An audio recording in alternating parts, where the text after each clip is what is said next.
आज सियालकोट का जो ज़िमनी इलेक्शन हुआ है, तहरीक इंसाफ कह रही है कि कश्मीर के बाद सियालकोट ने भी नून लीग का बयानिया दफन कर दिया है। आपको भी पता है 2018 के इलेक्शन में ये सीट नून लीग ने अपने नाम की थी। अब पीटीआई का वोट बड़ा है शामी साहब, पीटीआई ने उस वक्त वोट लिया था 40,575। आज पीटीआई का वोट है तकरीबन 60,000। आपको क्या लगता है, नून लीग तो अपोजिशन तो हमेशा तनकीद करती है कि इन्होंने कोई कारकर्दगी नहीं दिखाई है, लोगों का इन पर एतमाद नहीं रहा, इन्होंने लोगों के लिए कुछ नहीं किया, तो ये किस चीज की तरफ इशारा है पीटीआई का वोट बढ़ना शामी साहब? देखिए, सियासत कहीं मुंजमद नहीं होती। ये कोई लोहे की तरह खड़ी नहीं रहती। ये तो बर्फ और पानी का मामला है। पानी कभी बर्फ बन जाता है और बर्फ कभी पानी बन जाती है।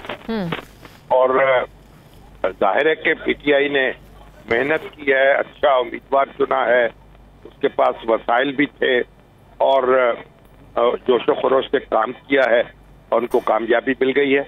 और 40,000 वोट तो पीटीआई ने यहाँ से लिए थे। हाँ। और चंद वोटों का ही फर्क होता है ना, चंद हजार वोटों से फतह और शिकस्त का फैसला होता है जी। कोई ऐसा तो नहीं होता कि एक के पास 0 हो और एक के पास हजारों आ जाए। तो 10,000 12,000 वोटों का फासला था, वो उन्होंने तय कर लिया और जीत गए, तो इसकी दाद देनी चाहिए उनको। सही। कश्मीर के इलेक्शन में नून लीग की हार, एक तो ये तो एक हकीकत है जो सबको पता है कि मरकज में ज़ाहिर है जो हुकूमत जो पार्टी होती है वही जीबी में और आज़ाद कश्मीर में हुकूमत बनाती है।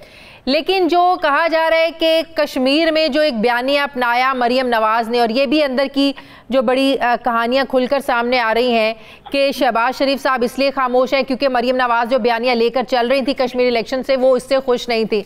आपको लगता है कि मरियम नवाज़ की जो स्ट्रैटेजी है सियासत को लेकर, या जिस तरीके से वो इलेक्शन कैंपेन करती हैं, ये एक बहुत बड़ा नुकसान बन सकता है आने वाले दिनों में नून लीग की सियासत के लिए?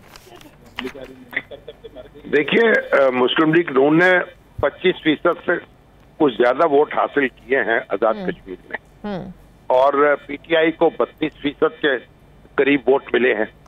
तो कोई वोट तो बहरहाल मुस्लिम लीग नून ने भी लिए हैं और उसकी एक अपनी ताकत भी मौजूद है, लेकिन नशिस्तें उसे कम मिली हैं। और पीपल्स पार्टी ने वोट भी कम लिए हैं, लेकिन सीटें जो है मुस्लिम लीग नून से बढ़ गई हैं। तो ये बात भी हमें मद्देनजर रखनी चाहिए। लेकिन एक बात बड़ी यानी इसमें अहम है कि मुस्लिम लीग नून को अपने दाखिली मामलात पे गौर करना होगा और सुई इख्तियार करनी होगी अपनी हिकमत अमली के एतबार से। नजरी बहसों से निकलना होगा। लेकिन जो प्रैक्टिकल पॉलिटिक्स है वो नजरी बहस है, उसको मुतय्यन नहीं करती।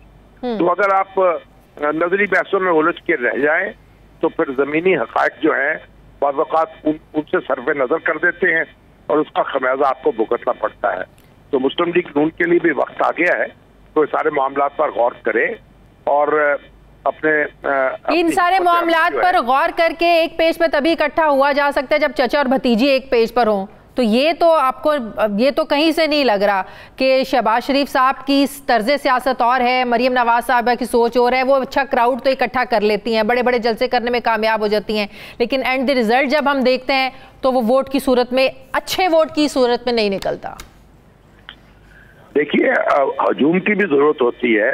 लोगों का इज्तिमा होगा तो आपको आपकी ताकत का इज़हार होगा ना। हाँ। तो मरियम नवाज की अपनी कॉन्ट्रीब्यूशन है, लेकिन जो हिकमत अमली के एतबार से और जो काम तंजीमी तौर पर करना चाहिए उसकी अपनी अहमियत है।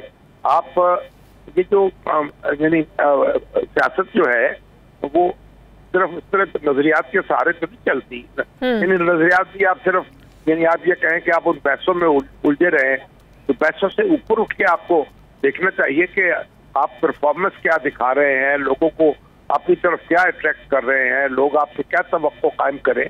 और मुस्लिम लीग नून ने जो पिछला इलेक्शन जीता था उसमें ये बात कही जा रही थी कि जो पंजाब की हुकूमत है उसकी परफॉर्मेंस का बड़ा दखल था, और जो परफॉर्मेंस है हुकूमत की उसकी तरफ भी तवज्जो देनी चाहिए।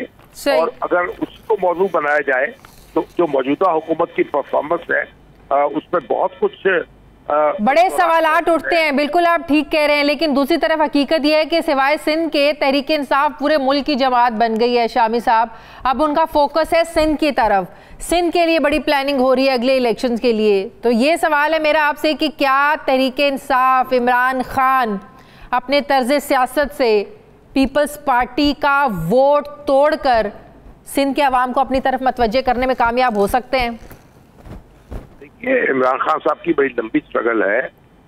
कमोबेश 20 साल उन्होंने अपोजिशन की है, अपोजिशन की सियासत की है, और एक इस लंबी स्ट्रगल के बाद उन्होंने पीटीआई को एक बड़ी ताकत बनाया है। तो अगर पीटीआई एक मुल्की जमात के तौर पर आगे बढ़ती है और सिंध में अपनी जड़ें कायम करने की कोशिश करती है, तो इसका ख्याल मकसद किया जाना चाहिए। जितनी जमातें मजबूत होंगी उतनी जमहूरियत मजबूत होगी। और हाँ, सिर्फ बात यह है कि आप फाउल प्ले न खेलें और आप रूल्स ऑफ द गेम जो है उनको ऑब्जर्व करते हुए एक दूसरे का मुकाबला करें, तो ये एक बड़ी खुशआइन बात होगी और इससे पाकिस्तानी जमहूरियत मजबूत होगी। बहुत बहुत शुक्रिया सीनियर साहब, तज्जियाकार शामी साहब मेरे साथ हैं। मुझे ब्रेक लेनी है नाज़रीन, वापस आते हैं एक वक्फे के बाद।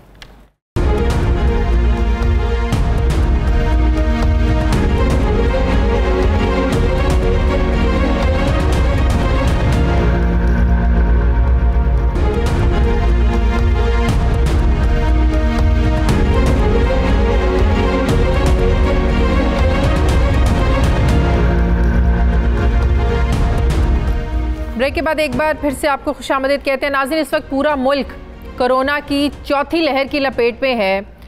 डेल्टा वायरस तेज़ी से फैल रहा है। पाकिस्तान में जिस शहर में सूरत हाल इंतहाई ख़तरनाक हद तक पहुंच गई है वो है हमारा रोशनियों का शहर कराची, जहां जो मुस्बत केसेस की शरह है ये 26% से बढ़ चुकी है, जो कि अब तक रिकॉर्ड होने वाली सबसे बुलंदतरीन रेशो है।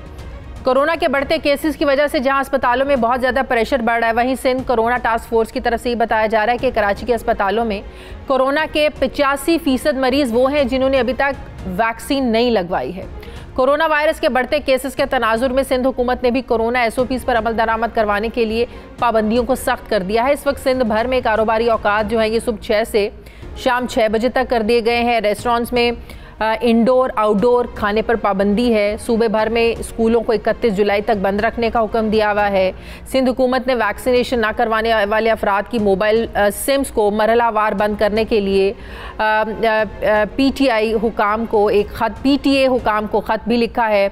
वफाकी इदारे NCOC ने भी सिंध हुकूमत को वफाक की तरफ से मुकम्मल ताउन की यकीन दहानी करवाई है। लेकिन दूसरी तरफ अगर कारोबारी हलकों की बात करें तो वो सिंध हुकूमत की नई पाबंदियों पर अपने तहफ़्फ़ुज़ात का भी इज़हार कर रहे हैं। ताजिर बिरादरी नई पाबंदियों पर एहतजाज कर रही है। इनका मौक़िफ़ है कि नई पाबंदियों के नतीजे में बेरोज़गारी की एक नई लहर आएगी, जिससे मुल्की मईशत को धचका पहुँचेगा। एक तरफ जहाँ सिंध हुकूमत कोरोना के नए SOPs पर अमल दरामद करवाने के लिए मुतहरिक नज़र आ रही है, वहीं वज़ीर आला सिंध सैयद मुराद अली शाह ने आम इंतखाबात से पहले बल्दियाती इंतखाबात करवाने का ऐलान किया है। वज़ीर आला सिंध के मुताबिक बल्दियाती इंतखाबात इस तरह करवाए जाएंगे इस वक्त जबकि सिंध में कोरोना को लेकर इमरजेंसी की सूरत हाल है। वज़ीर आला सिंध कारोबार तो बंद कर रहे हैं, लेकिन इलेक्शन की गहमा गहमी की भी बात कर रहे हैं और उनके सियासी नाकदीन का मानना है कि कोरोना के नाम पर सिंध हुकूमत कारोबारी शख्सियात को ब्लैकमेल करते आए हैं।